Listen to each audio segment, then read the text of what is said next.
Well, hello True Mexico friends, this is Paul, an English guy, showing you Mexico through my eyes. And I'm sorry I haven't uploaded a video for ages, but it's good to be back and I look forward to talking with you all in the comments. And today I'm going to be discussing what, in my opinion, is hard about being a YouTuber in Mexico. And I don't mean sitting in your bedroom making videos. What I mean is actually being on the streets, getting your gear out and filming.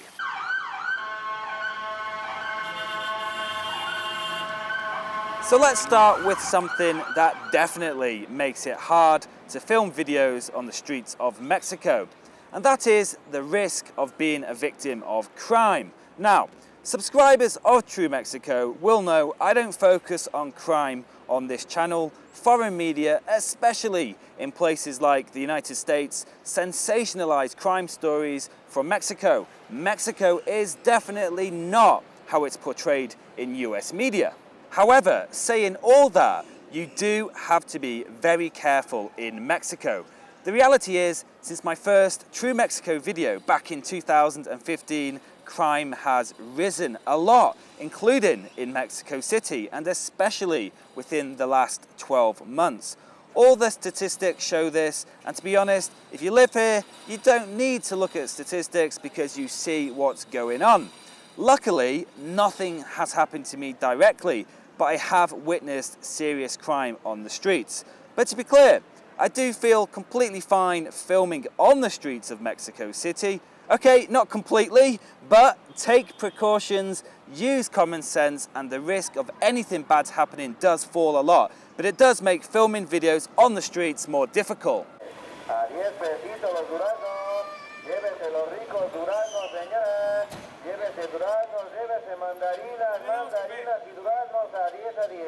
Now, another thing that makes it hard to film on the streets of Mexico is what I call street management. So let me explain. When I arrive at a busy location, put my bag down and get my tripod and camera out, what do you think happens? Lots of people who are working on the street, they are interested in me, they are curious, and some even feel a bit threatened. And as many of you know, in Mexico there is a lot of stuff going on the streets that are in perhaps a bit of a grey area of the law, shall we say. That could be selling street food, a little street shop selling dodgy DVDs, the guy selling fake perfume from the trunk of his car, that kind of thing. And these people often don't really want to be on camera. And you know, in almost every scene I do in busier streets involves me managing these people. I have to put them at ease, tell them that what I'm doing is nothing bad, and build a friendly rapport using techniques like humor and smiles. And these skills are also really important because, you know, these people can become an extra set of eyes. They will often, in my experience, look out for you for any potential problems with crime, for example. They know exactly what's going on their little corner of the street. Being a foreigner also helps, as Mexicans really like it when foreigners take a positive interest in Mexico. So although street management is hard and necessary, good things do come out of it.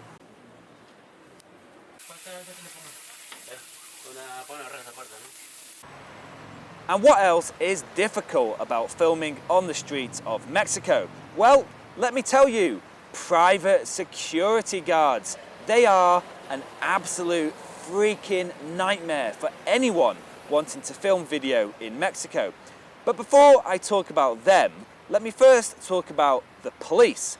I've never had one problem with the police when filming on the streets here, because you have the right to film if you are in areas legally designated as public. It's freedom of expression. And Mexican police often get a tough time in the news with horror stories. But in my experience, just with day-to-day police in Mexico, they are friendly, they use their common sense, and I feel supported by them. Now, back to the private security guards. Because of security issues, Mexico has so many of these guards in privately owned commercial spaces, but have a public use like shopping centres. And these guards may not look that tough physically, but they are really tough when it comes to following the rules. If you want to film in areas like shopping malls, they will say to you very seriously, get official permission from the management, which of course is not worth the time and the bother. And you can't negotiate with them, they are not interested. Once they've noticed you filming, forget it, they are watching you. So when I do need footage in these private public areas, it is really hard. And my tactic is get as much video footage as fast as I can, but when they catch me and say please stop, I always tell them no problem, I respect your job, and I leave. And those two guys just in front of me are selling coffee from Puebla. Gotta love the streets of Mexico. Well everyone, I do hope you enjoyed that, and today I just focused on what's hard about filming on the streets here. But let's not forget that many things make it easy too, like Mexico looking great on camera because of the color and vibrancy, and Mexicans are also so warm and friendly to foreigners making videos about their country. Well, if you did enjoy this video, please give it a thumbs up and share it with your friends. If you're new here, check out my other videos and why not subscribe? So I'm Paul, this is True Mexico. Hasta luego.